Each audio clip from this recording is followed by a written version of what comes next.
ሰላም ጤና ይስጥልን እጅጉን የተወደዳችሁና የተከበራችሁ የአዲስ ስፖርት ቤተሰቦቻችን እንደምን አላችሁልን? ከእናንተው ከሆነው ከአዲስ ስፖርት የዩቲዩብ ቻናላችን አዳዲስ ስፖርታዊ ጉዳዮችን ልናካፍላችሁ እነሆ ዳግም ተገናኘን። ስለምታደምጡን ስለምትከታተሉን ቆይታችሁ ከኛ ጋር ስለሆነ እጅጉን ከልብ አድርገን ነው የምናመሰግነው። በዛሬ ፕሮግራማችን የተለያዩ ስፖርታዊ ጉዳዮችን ወደ እናንተም የምናደርስ ይሆናል። ከነዚህ መካከል ትልልቆቹን የአውሮፓ ክለቦች የተመለከቱ እጅግ በርከት ያሉ ስፖርታዊ ጉዳዮችን ዛሬ እያነሳሳን ቆይታን የምናደርግ ነው የሚሆነው።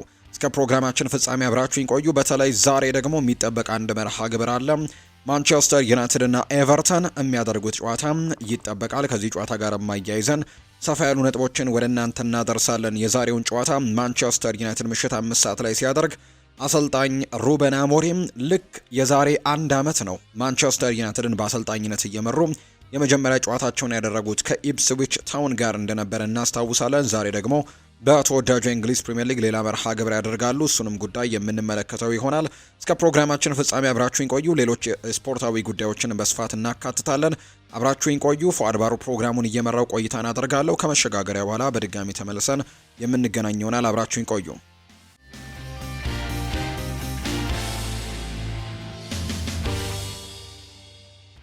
አርሰናልን የተመለከቱ መረጃን ነው በቅድሚያ የምናነሳው። እንግዲህ አርሰናል ትላንትና በተወዳጁ የእንግሊዝ ፕሪምየር ሊግ ወሳኝ የሚባል ድልን በከተማ ተቀናቃኙ በሰሜን ለንደኑ ክለብ ቶትንሃም ላይ ማሳረፉ የሚታወስ ጉዳይ ነውና አርሰናሎች የትላንትናውን ወሳኝ ድልን ማግኘት ችለዋል። የነጥብ ልዩነታቸውንም ከፍ ማድረግ የቻሉበትንም አጋጣሚን የተመለከት ነው። አሁን ላይ ሊጉን በሰፊ ጎል የነጥብ ልዩነት እየመሩ ነው። 6 ነጥቦች አሉ። ከሁለተኛው ደረጃ ከተቀመጠው ቸልሲ በ6 ነጥብ ርቀዋል። ከማንቸስተር ሲቲ በ7 ነጥብ፣ ከአምናው ሻምፒዮን ሊቨርፑል ደግሞ በረጅም ርቀቶች የዘንድሮን የተወዳጁን የእንግሊዝ ፕሪምየር ሊግ ለማሸነፍ አሁንም በትልቅ ግስጋሴ ላይ ነው የሚገኙት። በእርግጥ አሁንም በርከት ያሉ ሳምንታት 26 ያክል ሳምንታት በተወዳጁ የእንግሊዝ ፕሪምየር ሊግ እንደሚቀሩ ይታወቃል። ነገር ግን አሁንም በትልቁ ፉክክሮችን እያደረጉ ይገኛሉ። ፕሪምየር ሊጉንም ለማሸነፍ እንግዲህ በጣም ጠንክረው ለመስራት ዝግጁ እንደሆኑ ጭምር ነው አሰልጣኝ ሚኬል አርቴታ ጭምር የተናገሩትና በትናንትናው ጨዋታ ላይ በተለይ ኢብሪቼ ኢዜ የመጀመሪያውን ሃትሪክ በእንግሊዝ ፕሪምየር ሊግ ላይ ሰርቷልና የጨዋታውም ኮከብ ተብሎ የተመረጠው እንዲሁም እሱ ነው። ሊያንድሮ ትሮሳርድም ለአርሰናል የቀዳሚነት ግቦልን ማስቆጠር ችሏል። ባለፉት ጨዋታዎች ላይ በተለይ ሊያንድሮ ትሮሳርድ ተደጋጋሚ ጎሎችን እያስቆጠረ ይገኛል። ለዚህ ቡድንም ትልቅ የሚባል ግልጋሎትን ነው እየሰጠ የሚገኘው። በተለይ በዛ እንግዲህ በክረምት የተጫዋቾች የዝውውር መስኮት በእርግጠኝነት ይህንን ቦታ ማሻሻል ይኖርባቸዋል። ያለበለዚያ ግን አርሰናል ይህንን የውድድር ዓመት የሚጀምሩት በዚህ በኩል ጎዶሎ ሆኖ ነው ወይም ደግሞ ያልተሟላ ክፍል ይሄ ይሆናል። የጋብሪኤል ማርቲኔሊና የሊያንድሮ ትሮሳርድ ቦታ ተብሎ ሲጠቀስ እንደነበር እናስታውሳለን። እንዲሁ ደግሞ ሊሸጥም እንደሚችል በተደጋጋሚ ሲገለጽ እንደነበር እናስታውሳለን። ከቱርክ ክለቦች ጥያቄዎች መጥተውለታል። ከሳዑዲ አረቢያ ክለቦች ጥያቄዎች መጥተዋል። እንዲሁ ደግሞ የባየር ሚኒክንም ጥያቄ የምናስታውሰው ነው። ነገር ግን አርሰናሎች በቡድን ውስጥ አቆይተውታል። ዘንድሮ በጣም ጥሩ ጊዜን እያሳለፈ ነው የሚገኘው ቤልጅማዊው ሊያንድሮ ትሮሳርድና ትላንትናም እንዲሁ ጎል ማስቆጠር የቻለም ተጫዋች ነው። ከትላንትናው ጨዋታ በኋላ እንግዲህ ሚኬል አርቴታ ከጨዋታው በኋላ ለተነሱለት ጥያቄዎች የተለያዩ ምላሾችን ሰጥቷል። ስለ ጨዋታው ሲናገር ለእኛ በጣም ትልቅ ነበር፣ እያንዳንዱ የጨዋታ ደቂቃ ተዝናንቼበታለሁ ሲልም ጭምር ነው የተናገረው። በተለይ ከኢንተርናሽናል ጨዋታዎች መልስ ተጫዋቾቼ በድጋሚ አብረን ለመሰባሰብ ያላቸው ፍላጎትና ለጨዋታው የሰጡትን ክብደት እንዲሁም ደግሞ የዝግጅቱን ስሜት በሚገባ እንዲሰማ አድርገዋል። ለዚህ ታላቅ ጨዋታ ከወትሮ በተሻለ መልኩ ነበር ዝግጅት ያደረግነው። እናም ይህንን ዝግጅት ከደጋፊዎቻችን ደግሞ ድጋፍ ጋር አብረን በማጣመር የተሻለ ነገር ማሳየት ችለናል ሲልም ጭምር ነው የተናገረው አሰልጣኝ ሚኬል አርቴታ። በመካከላችን ትልቅ ልዩነት ነበር። ከቡድን ስራ ባሻገር እያንዳንዱ ተጫዋች በግል ያሳየው ብቃትም እጅግ በጣም አስደናቂ ነበር። የጨዋታው ክፍለ ጊዜን በሚገባ ተቆጣጥረውታል። እናም ደግሞ በሰሜን ለንደን ደርቢ ልናስታውሰው እንደምንችለው ነገርን አኑረናል። ምክንያቱም ሁልጊዜም ይህንን ደርቢ 4-1 ላታሸንፍ ትችላለም። ይህ ለእኛ በጣም ትልቅ ድል ነው። ከዛም አልፎ ደጋፊዎቻችንን በሚገባ የኮሩበት ጨዋታ እንደሚሆን ጭምር አልጠራጠርም ሲልም ጭምር ነው ሀሳቡን እየሰጠ የሚገኘውና በተለይ ደግሞ በትላንትናው ጨዋታ ላይ ከእያንዳንዱ ተጫዋች የሚፈልገውን እያንዳንዱን ነገር ሜዳ ላይ እንዳገኘ ጭምር ነው የተናገረው አሰልጣኝ ሚኬል አርቴታ። ምክንያቱም በእያንዳንዱ ቦታዎች ላይ ያሰለፍኳቸው ተጫዋቾች የሚገባውን ስራ ሰርተው የሚገባቸውን ነገር አድርገው ነው ከጨዋታ የወጡትና በዚህም ደግሞ በጣም አስደስተውኛል ሲልም ጭምር ነው የተናገረው። 12 ሳምንታት ተጉዟል ፕሪሚየር ሊጉ። አሁንም የሊጉን የደረጃ ሰንጠረዥ በአንደኝነት እየመራ ይገኛል የሚኬል አርቴታው ስብስብ። ሌላኛው ደግሞ ወሳኙ ፈተና ይሆናል ተብሎ የሚታሰበው ደግሞ በአውሮፓ ቻምፒየንስ ሊግ የሚደረግ ጨዋታ ነው።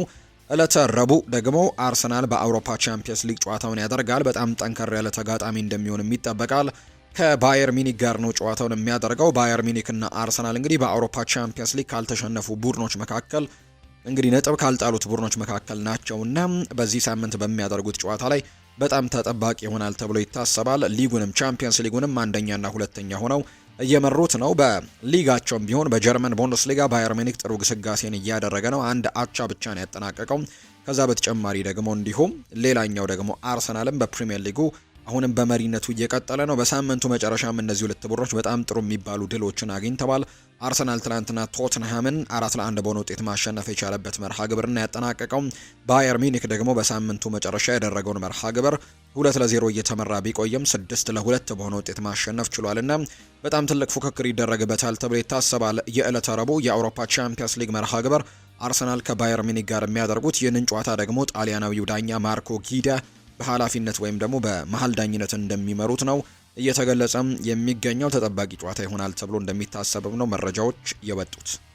ማንቸስተር ዩናይትድን ደግሞ የተመለከቱ መረጃዎችን እናንሳ። ማዕበሉ አላለፈም፣ በቅርብ እንዳለም ይሰማኛል ብለዋል አሰልጣኝ ሩበን አሞሪም። የማንቸስተር ዩናይትድ አሰልጣኝ ሩበን አሞሪም በቡድናቸው ውስጥም መጥፎ ጊዜ አብቅቷል ማለት እንደማይፈልጉ ነው የተናገሩት። ማዕበሉ አብቅቷል ማለት በጭራሽ ስህተት ነው የሚሆነው ያሉት ሩበን አሞሪም አሁንም ድረስ ሊመለስ እንደሚችልና በቅርበት እንዳለም ይሰማኛል ሲልም ጭምር ነው የተናገረው። ሩበን አሞሪም በፕሪሚየር ሊጉ ሁሉንም ነገር በፍጥነት ሊቀየር ይችላል፣ ምክንያቱም የትኛውም ቡድን የትኛውም ጨዋታ ማሸነፍ ይችላል ሲሉ ነው ሩበን አሞሪም የተናገሩት። የሊጉ ግርጌ ላይ ያሉ ክለቦች ካየናቸው በርካታ ነጥብ ሰብስበዋል የሚሉት አሰልጣኙም ሁሉም ደግሞ በፍጥነት ሊለወጥ የሚችልበት እድል አለው ሲል የተናገረው። ስለዚህ ማዕበሉ ሙሉ ለሙሉ አልፏል ማለት አንችልም፣ ነገር ግን ለኛ ለሁሉም ነገር ግን ዝግጁ ነን ሲልም ጭምር ነው ሩበን አሞሪም የተናገረው። አሁን ላይ የትኛውንም ማዕበል ለመጋፈጥ በተሻለ ዝግጁ ነን፣ ስለዚህ በእያንዳንዱ ጨዋታ መፋለማችንን መቀጠል ይኖርብናል ሲልም ነው ሩበን አሞሪም የተናገረው። ማንቸስተር ዩናይትድ ዛሬ ምሽት 5 ሰዓት ሲል ከኤቨርተን ጋር በሜዳው ኦልድ ትራፎርድ በጣም ተጠባቂ የሚባለውን ጨዋታ ያደርጋል። ከዚህ ጨዋታ ጋር በተያያዘ ደግሞ አንዳንድ ጉዳዮችን እናንሳ። ማንቸስተር ዩናይትድ ከአንድ ሳምንት የዓለም አቀፍ ረፍት በኋላ በኦልድ ትራፎርድ የሊግ መርሃ ግብሩን ኤቨርተንን በማስተናገድ ነው የሚመለሰው። ባለፉት 5 ጨዋታዎች ሽንፈት ያላስተናገደው ማንቸስተር ዩናይትድ ከመሪነት ወደ አቻ ደግሞ ከዚያም አልፎ ደግሞ ውጤት ሲቀለብስና በዚህም ውስጥ ግን ላለማሸነፍ ባሳየው ጥንካሬ ሽንፈትን ሳይቀምስ 5 ጨዋታዎች እንዳለፉት የሚታወቅ ነው በፕሪሚየር ሊጉ። ይህ እንግዲህ ምንም እንኳን አስደሳች ሊባል የሚችል ባይሆንም ማንቸስተር ዩናይትድ በዚህ ሲዝን በሜዳው ያደረጋቸው 4ቱንም የሊግ ጨዋታዎች ማሸነፉ ለኦልድ ትራፎርድ ግጥሚያዎች ይበልጥ በራስ መተማመን የሚሰጠው እንደሆነ ይነገራል። ማንቸስተር ዩናይትድ ከሌሎች ተቀናቃኝ ክለቦችም ውጤት መጣል አንጻርም ጨዋታውን በኦልድ ትራፎርድ የሚደረግ እንደመሆኑ ድልን በመቀናጀትም በማጠናቀቅ ወደ ቶፕ 5 ከፍ የሚልበትን እድል ያገኛል ተብሎ ነው ዛሬ የሚታሰበው። ማንቸስተር ዩናይትድ በፕሪሚየር ሊጉ ከኤቨርተን ጋር የተቀናጀው የድል ብዛት ያክል የትኛውም ክለብም በየትኛውም ተጋጣሚ ላይ ድል አልተቀናጀም። ማንቸስተር ዩናይትድ ብዙ ድሎችን ያስመዘገበው ይሄኛው ቡድን ላይ እንደሆነ ይነገራል። 42 ድሎችን በፕሪሚየር ሊጉ ብቻ አሳክቶበታል። ማንቸስተር ዩናይትድ ከኤቨርተን ጋር ባደረጋቸው ያለፉት 12 የሊግ ጨዋታዎች ሽንፈት የገጠመው በአንዱ ብቻ ነው። 5ቱን ጨዋታዎች በአቻ ውጤት ሲያጠናቀቅ 6ቱን ጨዋታዎች ማንቸስተር ዩናይትድ በድል አጠናቋልና ካለፉት 12 ጨዋታዎች ማንቸስተር የተሸነፈው በአንድ ጨዋታ ብቻ ነው በኤቨርተን። በባለፈው የውድድር ዓመት በሩበን አሞሪም ስር ከኤቨርተን ጋር ያደረጉትን የኦልድ ትራፎርድ የመጀመሪያ ጨዋታ ደግሞ 4-0 ማንቸስተር ዩናይትድ አሸንፎ ነበር። ቶፊዎቹ በአንጻሩ ኤቨርተኖች በሊግ መርሃ ግብር ኦልድ ትራፎርድ ከትመው ማንቸስተር ዩናይትድ ጋር ካደረጉት ያለፉት 32 ጨዋታዎች ማሸነፍ የቻሉት አንዱን ብቻ ነው። 2013-2014 የውድድር ዓመት ዳቪድ ሞይስ የማንቸስተር ዩናይትድ አሰልጣኝ በነበረበት ጊዜ ነበር ይሄ የተከሰተው። በቀሪዎቹ 8 ጨዋታዎች አቻ ሲወጡ በ23ቱ ደግሞ ማንቸስተር ዩናይትድ አሸንፏል። ስለዚህ ያለፉትን 32 መርሃ ግብሮች በኦልድ ትራፎርድ የተደረጉ ጨዋታዎችን ማንቸስተር ዩናይትድ የበላይነት አለው። አንድ ጨዋታ ብቻ ነው ከ32ቱ መርሃ ግብሮች ማንቸስተር ዩናይትድ በሜዳው ኦልድ ትራፎርድ ከኤቨርተን ጋር ባደረገው ጨዋታ ላይ የተሸነፈው 3 ግቦች በኦፍሳይድ በጥፋት ምክንያት የተሻለባቸው ኤቨርተን በራስ መተማመናቸውን ከፍ የሚያደርግ የ2-0 ድልም በፉልሃም ላይ አስመዝግበው ወደ ኦልድ ትራፎርድ ማንቸስተር ይከትማሉ። ምክንያቱም በ11ኛው ሳምንት ይህንን ድል አስመዝግበዋል ከኢንተርናሽናል ብሬኩ በፊት። ይህም በሁሉም ውድድሮች ካደረጓቸው ያለፉት 9 ጨዋታዎች ያስመዘገቡት ሁለተኛ ድል ነው። 3ቱን አቻ ወጥተው 4 ደግሞ ተሸንፈው እንደነበር እናስታውሳለን። ኤቨርተን ከሰኞ ምሽት ጨዋታዎች ጋር በተያዘ ላለፉት ቅርብ ዓመታት ያስመዘገቡት ሪከርድ መጥፎ የሚባል ነው። ቶፊዎቹ ከ2021 አንስቶ በዕለተ ሰኞ ምሽት ካደረጓቸው ተከታታይ 9 የሊግ ጨዋታዎች አንዱንም ማሸነፍ አልቻሉም። 5ቱን በአቻ ውጤት ሲያጠናቅቁ 4ቱን ደግሞ በሽንፈት ነው የደመደሙት። በማንቸስተር ዩናይትድ በኩል በዛሬው ጨዋታ ላይ በጉዳት ምክንያት የሚያመልጣቸው የተወሰኑ ተጫዋቾች ይኖራሉ። ሆኖም ግን አስደሳቹ ዜና ግን ለብዙ ጊዜያት ከሜዳ ርቆ የነበረው ሊሳንድሮ ማርቲኔዝ ለዛሬው ጨዋታ ብቁ እንደሆነ እየተነገረ ነው። በመሆኑም በዛሬው የኦልትራፎርድ ጨዋታ ላይ ጉዳት ያጋጠማቸውና ከስብስብ ውጪ እንደሚሆኑ የተረጋገጡ ተጫዋቾች ቢኖሩም ቤንጃሚን ሼስኮ ደግሞ ሃሪ ማጓየር አንደኛው እንደሆነ እየተገለጸ ይገኛል። በሌላ በኩል ለተከታታይ ጨዋታዎች የቋሚነት እድል የተነፈገው የካሪንግተኑ ምሩቅ ኮቢ ማይኖ ለዛሬው ጨዋታ የመድረሱ ነገር አጠራጣሪ እንደሆነ እየተገለጸ የሚገኘው። በኤቨርተን በኩል ይህንን ያክል አስጊ የሚባል ቡድኑን በእጅጉ የሚጎዳ ጉዳት ዝርዝር የለም። እንደሚታወቀው ወጣቱ ተከላካያቸው ጃራድ ብራይዝቫይት በጉዳት ምክንያት የሃምስትሪንግ ጉዳት አለበት። ምክንያቱም ከዛሬው ጨዋታ ውጭ የሆነው በዚህ ምክንያት ነው። ጀርመናዊው አማካያቸው ሮሃልም በአጥንት ጉዳት ምክንያት የዛሬው ምሽቱ የኦልትራፎርድ ጨዋታ የሚያመልጠው ሲሆን ከዚህ የዘለለ ግን የከፋ ጉዳት በቶፊዎቹ በኩል እንደሌለ ነው መረጃዎች የሚያሳዩት። በርካታ እንግዲህ ተቋማት የዛሬውን ጨዋታ የማሸነፍ እድሉን ለማንቸስተር ዩናይትድ ሰጥተውታል።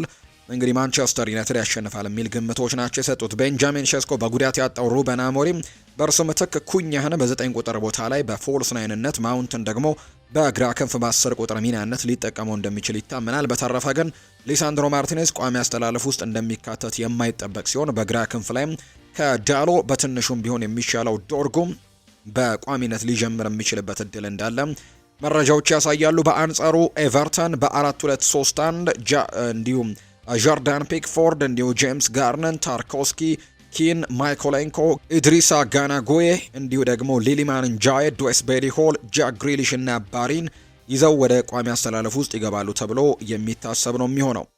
ሩበን አሞሪም በማኑኤል ኡጋርቴ የአቋም መውረድ ተደንቆ እንደሆነ ለተጠየቀው ጥያቄ ምላሹን ሰጥቷል። ከኔ በለጠ ማንቸስተር ዩናይትድ ለረጅም ጊዜ ስትመለከት ኖረሃልና ብዙ ምርጥ ተጫዋቾች ወደ ማንቸስተር ዩናይትድ ሲመጡና በዩናይትድ ውስጥም ሲቸገሩ ተመልክተሃል። የማኑኤል ኡጋርቴም ተመሳሳይ ነው። ችግሮች ገጥመውታል። እሱ አሁን ላይ በጣም እየታገለ ነው የሚገኘው። ተጫዋቾችን መርዳትና ማገዝ ደግሞ የኛ ስራ ነው ሲል ጭምር ይናገራል አሰልጣኝ ሩበን አሞሪም። ነገሮችን በፍጥነት ሊለወጡ ይችላሉ። ያንን ደግሞ አይተሃል። እኛ ከ5 ሳምንታት በፊት ፈጽሞ የተለየ ሁኔታ ውስጥ ነበርን። ማኑኤል ኡጋርቴ አሁን ላይ እየተቸገረና እየታገለ እንደሚገኝ ያውቃለሁ። ነገር ግን የኔ ስራ ኡጋርቴ በስፖርቲንግ ሊዝበን ቤት በነበረበት ወቅት ሲያሳይ የነበረውን ብቃት እንዲያሳይ ማድረግ ነው። ነገር ግን አሁን ላይ የተለየ ሚና ነው ያለው። ነገሮችን በቶሎ መላመድ መቻል ይኖርበታል። በተለይ በልምምድ ክፍለ ጊዜ ላይ ራሱን በሚገባ ማሻሻል ይኖርበታል ሲልም ጭምር ነው የተናገረው። ሩበን አሞሪም በማንቸስተር ዩናይትድ ቤት ውስጥ ስላሉት የአካዳሚ ተጫዋቾችም ተናግሯል። የአካዳሚ ተጫዋቾችን የማሰለጥነው እኔ አይደለሁም። እነሱን የማሰልጠንና የማጎልበት ኃላፊነት ያለባቸው ሰዎች አሉ። ነገር ግን እኛ በአካዳሚው ተጫዋቾች ላይ ትልቅ ትኩረት እንሰጣለን። ከእነሱ ጋር ውይይቶችን እናደርጋለን። ምን አይነት ፍላጎት እንዳላቸው፣ ባህሪያቸው ምን እንደሆነ ስለ ተጫዋቾቹ መረጃ መለዋወጥም በጣም አስፈላጊ ነገር ነው። አንድ ወጣት የአካዳሚ ተጫዋች ወደ ዋና ቡድን እንዲጠራ በጣም ጥሩ የሆነ ባህሪ ሊያሳይ ይገባል። እንዳልኩት ከተጫዋቾች ጋርም ቅርበትና ጥሩ ግንኙነትን መፍጠር በጣም አስፈላጊ ነው። እኔ ደግሞ ከነሱ ጋርም በስልጠና ክፍለ ጊዜ ላይ ብዙ ጊዜ አሳልፋለሁ። ስለዚህም በእነሱ ላይ ትልቅ የሆነ እምነትም አለኝ ሲልም ጭምር ነው የተናገረው። በአሁኑ ሰዓት በአካዳሚ ውስጥም የሚገኙ ሁሉም ወጣት ተጫዋቾች በጣም በጥሩ ሁኔታ ላይ እየሰሩ እንደሆነ እመለከታለሁ ሲልም ጭምር ነው የተናገረው አሰልጣኝ ሩበን አሞሪም። ስለ ቡድኑ እድገትም እንዲሁ ተጠይቆ ምላሹን ሰጥቷል። እድገት እያደረግንና የበለጠ ጠንካራ መሆንን እየተለማመደን ያለን ይመስለኛል። ነገሮችን በተቻለ ሁኔታ እየሰራን ነው።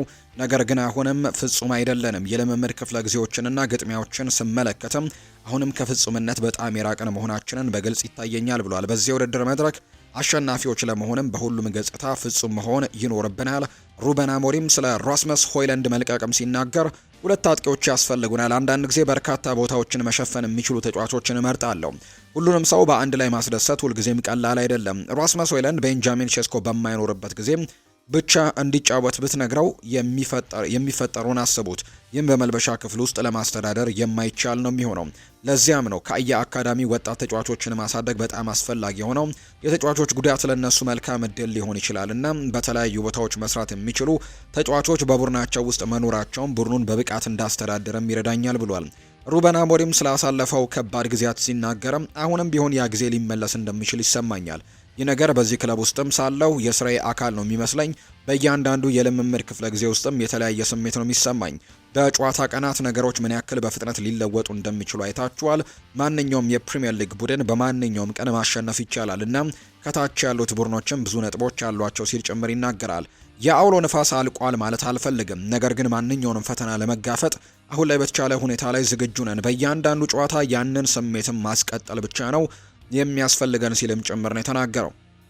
ስለ ቡድን ግንባታም እንዲሁ ተጠይቋል። በትክክል ምን ያክል ጊዜ እንደሚወስድ አላውቅም፣ ገና እዚያ ላይ አልደረስንም፣ ነገር ግን እየተቃረብን ነው። ጠንካራ መሆን ብዙ ስራዎችን ይጠይቃል። ተጫዋቾች የተለያዩ ልምዶች የለመዱ በመሆናቸው ያንን ለመቀየር መሞከሩ ምቾት ይነሳቸዋል። በእያንዳንዱ የልምምድ ክፍለ ጊዜ ጠንክሮ መስራትና ከለመዱ ከባድ ሊሆንም ይችላል። ቡድኑ እንግዲህ ከኋላ ቆሜ ማሰልጠን የሚቻልበት ደረጃ ላይ ራሱ አልደረስንም።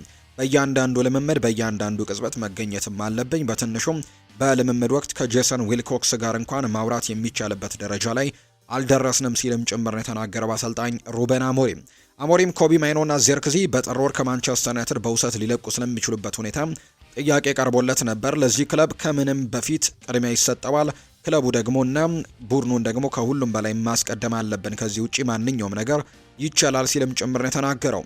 ሩበን አሞሪም ስለ ሼሌሲ ሲናገርም በሱ በጣም ደስተኛ ነኝ። አንዳንድ የጉዳት ችግሮች ነበሩበት፣ ነገር ግን ሰውነቱን በመገንባት ጥሩ ስራን ሰርቷል። አሁን በልምምድ ላይ ብዙ የስራ ጫናዎችን መቋቋም እንደሚችል ማየት ይቻላል። እሱ በማይታመን ሁኔታ ጎበዝ ነው፣ ነገር ግን ወጣት ተጫዋቾች እዚህ ሲመጡ በጨዋታው ሙሉ በሙሉ የተለየ መሆኑን ይገነዘባሉ። ወጣቶች ከኛ ጋር ለመላመድም ጊዜ ያስፈልጋቸዋል፣ ምክንያቱም የኛ የልምምድ ክፍለ ጊዜዎች ከባድ ናቸው ነው ያለው። በፕሪሚየር ሊጉ ያሉ ጨዋታዎች ደግሞ የበለጠ ከባድ ናቸው። ወደ ዋናው ቡድን ለመቀላቀልም ሙሉ በሙሉ ዝግጁ መሆን አለባቸው ሲልም ጭምር ነው የተናገረው አሰልጣኝ ሩበን አሞሪም። ሊቨርፑልን የተመለከቱ መረጃዎችን ደግሞ ወደ እናንተ እናደርስ። የወቅቱ የፕሪሚየር ሊጉ አሸናፊ ሊቨርፑል ከ12 ጨዋታዎች በኋላ ከሊጉ መሪ አርሰናል በ11 ነጥቦች ርቆ ይገኛል። በታሪክ አጋጣሚም 5 ጊዜ ቡድኖች 12ኛ ሳምንት ላይ ከመሪው በ6 ነጥብና ወይም ደግሞ ከዛ በላይ ርቀው የነበረ ቢሆንም ነጥቡን ቀልብሰው ግን ሊጉን ያሸነፉበት አጋጣሚ እንደነበር እናስታውሳለን። ማንቸስተር ዩናይትድ በ1996-97 የውድድር ዓመት ከ8 ነጥብ ልዩነት በኋላ ነው ከኋላ ተነስተው እንግዲህ ፕሪሚየር ሊጉን ያሸነፉት። እንደገና ማንቸስተር ዩናይትድ ነው ሌላኛውንም ታሪክ የሰራው። እሱንም 2002-2003 የውድድር ዓመት ላይ ነው። ከ8 ነጥቦች እንግዲህ ይቀሩ ነበር ወደ ኋላ 12ኛው ሳምንት ላይ። ነገር ግን በመጨረሻው ሳምንት ላይ ግን ሻምፒዮን ሆኑት ማንቸስተር ዩናይትዶች ናቸው 2002-2003 ላይ። እንደገና ማንቸስተር ዩናይትድ 1992-93 ላይ እንግዲህ በ12ኛው ሳምንት በ6 ነጥብ ይርቁ ነበር። ከዛ በኋላ ግን ፕሪሚየር ሊጉን ማሸነፍ ችለዋል። አርሰናል ደግሞ 2001-2002 ላይ 6 ነጥብ ይርቁ ነበር 12ኛው ሳምንት ላይ ሆነው፣ ነገር ግን ሻምፒዮን ሆነዋል 2001-2002 ላይ። ማንቸስተር ሲቲ ደግሞ 2013-2014 ላይ ይህንን ታሪክ ሰርቷል። በ12ኛው ሳምንት በ6 ነጥብ ልዩነት እንግዲህ ከመሪው ተቀምጠው ነበር፣ ነገር ግን መጨረሻ ላይ ፕሪሚየር ሊጉን ማሸነፍ የቻሉት እነሱ ናቸው። በሊጉ ታሪክ 12ኛ ሳምንት ላይ ከሊጉ መሪ በ11 ነጥብ የራቀ ቡድን ውጤት ቀልብሶ ግን ዋንጫውን እስከዛሬ ድረስ አሸንፎ አያውቅም። ትልቁ ሪከርድ 8 ነጥብ እንደሆነ ነው መረጃዎቹ የሚያሳዩት። ሊቨርፑል ለኢብራሂማ ኮናቴ አዲስ ኮንትራት ቢያቀርቡም እስካሁን ግን ተጫዋቹ ምላሽ እንዳልሰጠ ነው እየተነገረ የሚገኘው።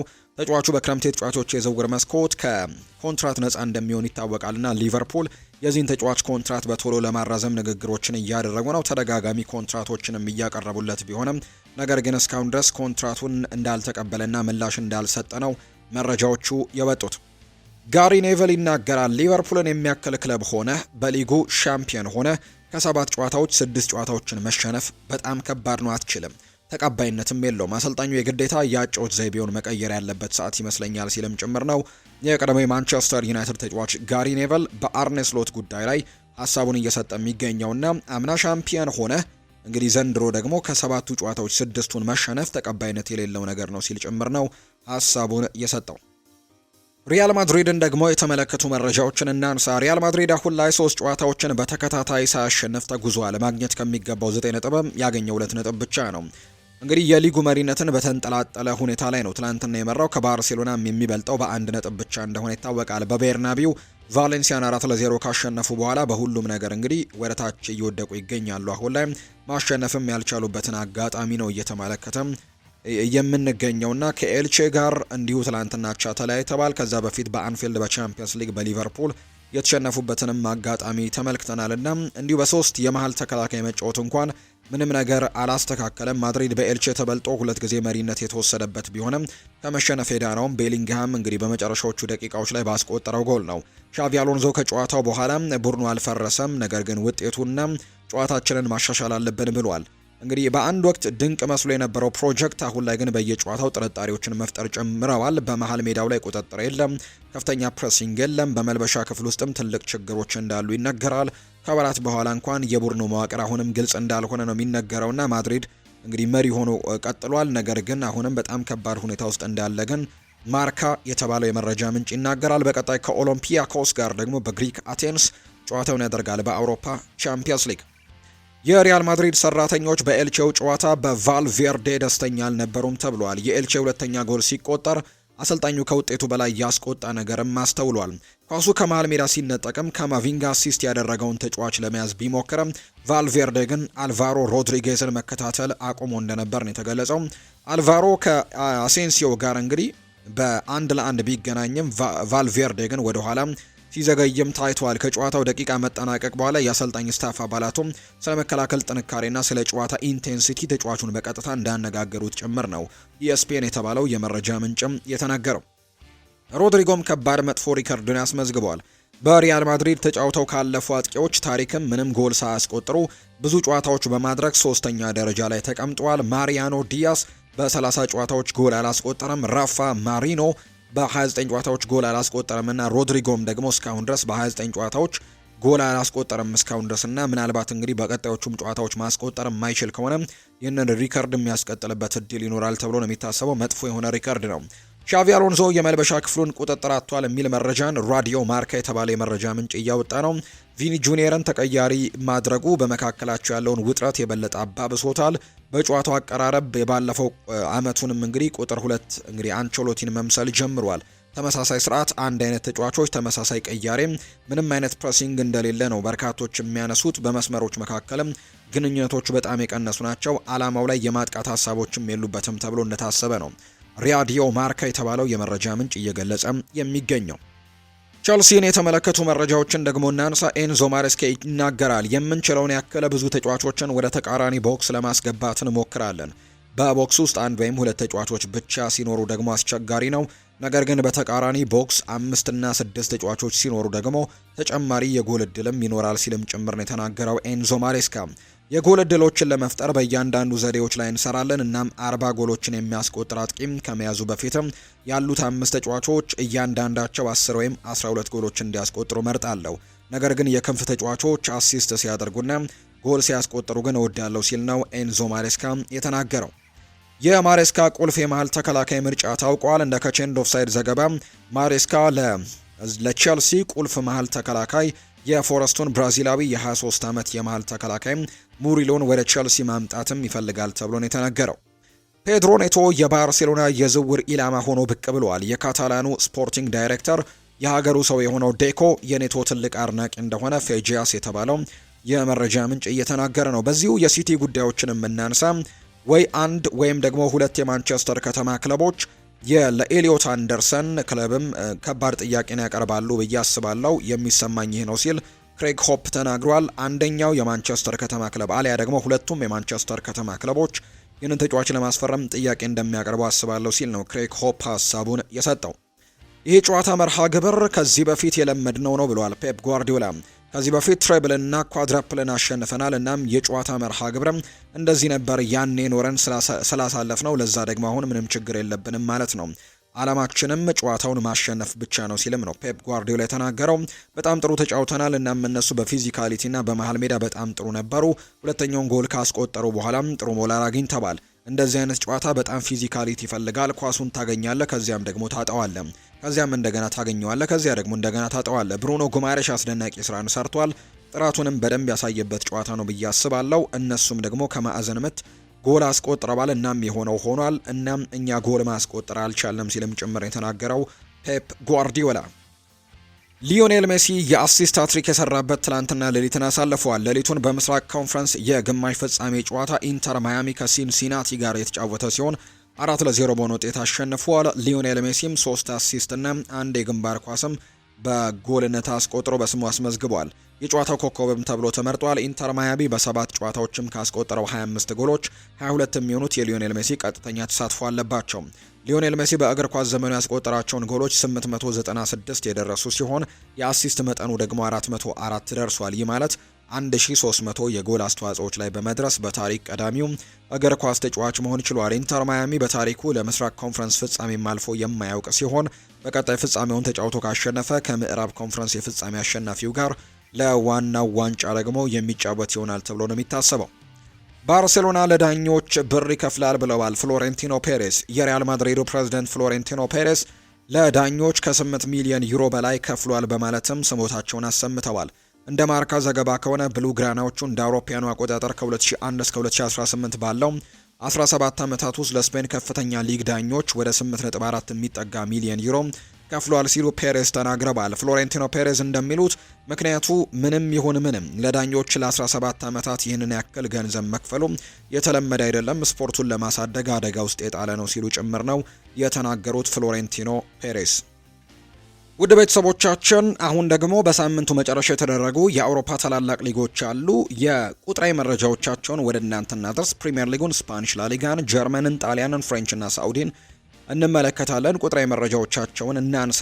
የ12ኛው ሳምንት የተወዳጁ የእንግሊዝ ፕሪሚየር ሊግ ጨዋታዎች ተደርገዋል። አንድ ጨዋታ ብቻ ነው የሚቀረው፣ አንድ መርሃ ግብር ብቻ ይቀራል። እሱም ዛሬ ምሽት 5 ሰዓት ላይ የሚደረገው ማንቸስተር ዩናይትድ እና እንዲሁ ደግሞ ኤቨርተን የሚያደርጉት ጨዋታ ብቻ ነው ዛሬ የሚጠበቀው የዛሬውን ጨዋታ። እንግዲህ ከዛ ውጪ ግን ሁሉም ጨዋታዎች ትላንትና ተደርገው ተጠናቀዋል። በ12ኛው ሳምንት በተደረጉ መርሃ ግብሮች አርሰናል፣ ቼልሲ ድል ቀንቷቸዋል።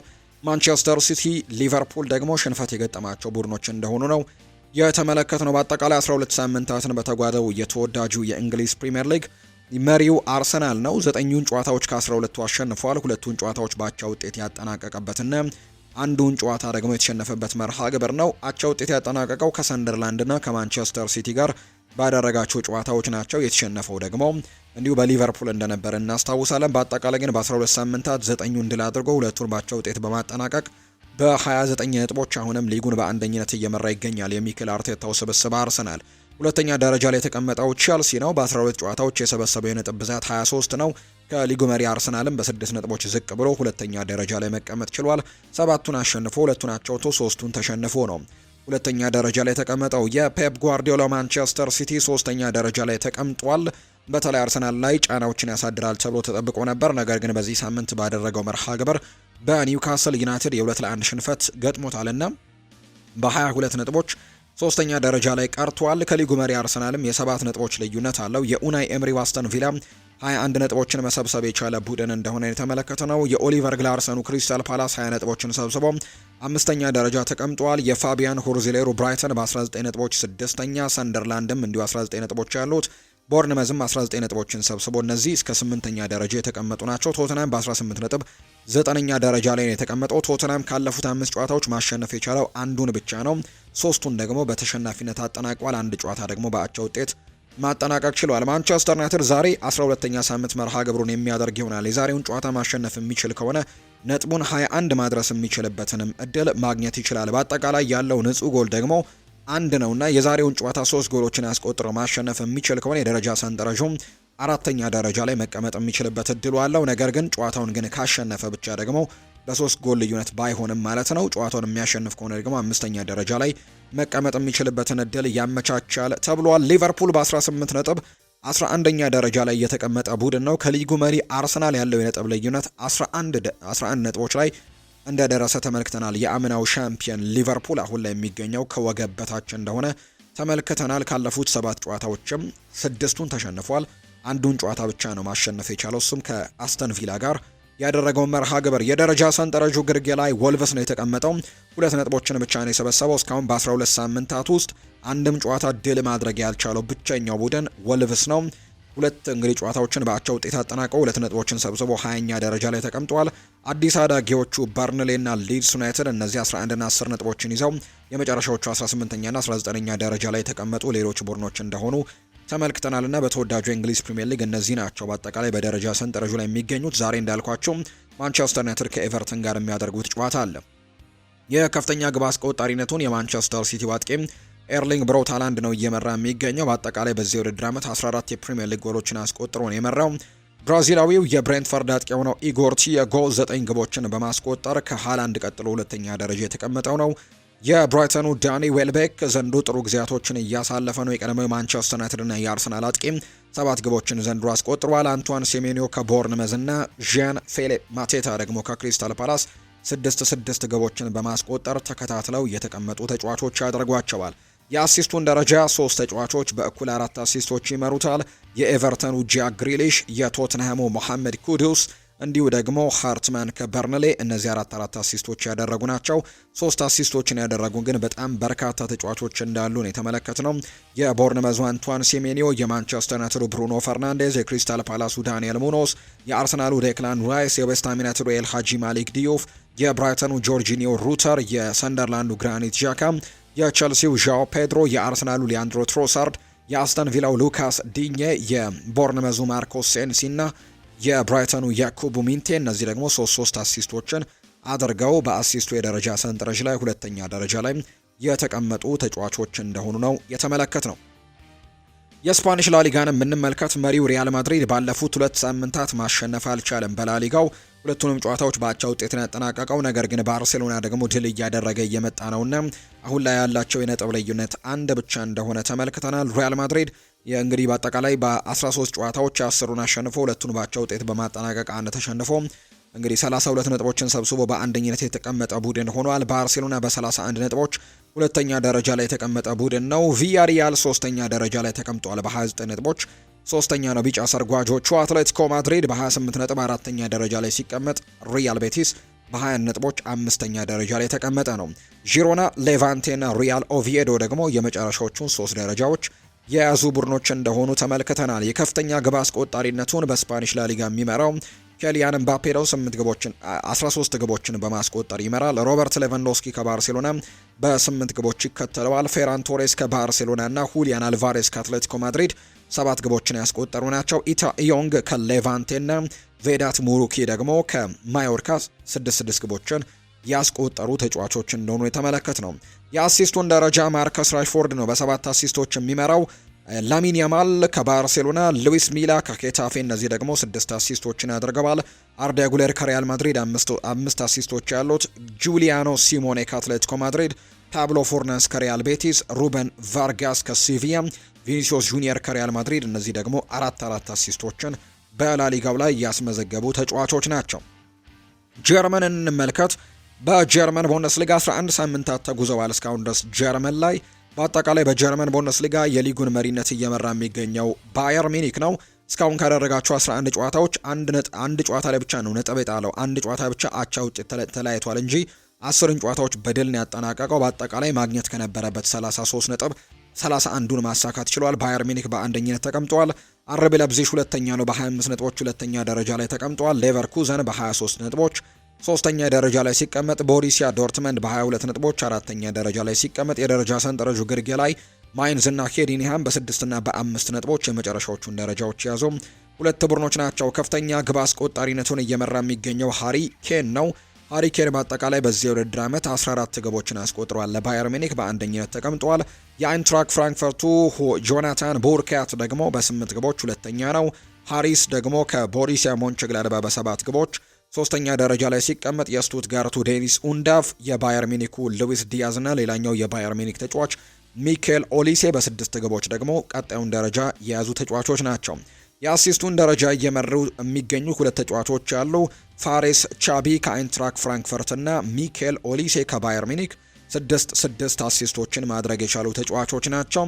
ሪትሱ ዶዋን ከአይንትራክ ፍራንክፈርት 5 አሲስቶች ያሉት፣ አንድሬ ኢሊች እና ሉዊስ ዲያዝ ደግሞ ከባየር ሚኒክ 4 አሲስቶችን ያደረጉ ተጫዋቾች ናቸው። አንድሬ ኢሊች የኡኒየን በርሊን ተጫዋች እንደሆነ የሚታወቅ ነው።